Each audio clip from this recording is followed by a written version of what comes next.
नव्या वर्षाची नवी सुरुवात. तुम्हा सर्वांना गुढीपाडव्याच्या हार्दिक शुभेच्छा. तर आज आपण बनवणार आहोत गुढीपाडवा स्पेशल तांदळाची खीर. तर चला रेसिपीला सुरुवात करू.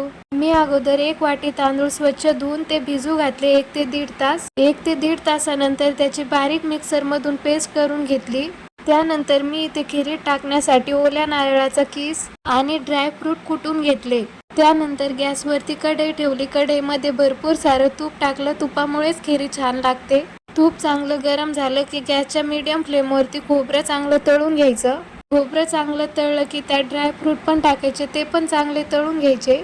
त्यानंतर गॅसवरती मी एका साईडला दूध उकळायला ठेवलं होतं. ते उकळलेलं दूध यात टाकलं. हे चांगलं मिक्स करून घ्यायचं. त्यानंतर मग आपण वाटून घेतलेले तांदूळ पण यात टाकायचे. हे सर्व चांगलं मिक्स करून घ्यायचं. यानंतर मग तुम्ही तुमच्या आवडीनुसार साखर टाकायची आणि गॅसच्या मीडियम फ्लेमवरती 10 मिनिटं ही खीर चांगली शिजवू द्यायची. इथे आपली मस्त झटपट होणारी खीर तयार झालेली आहे.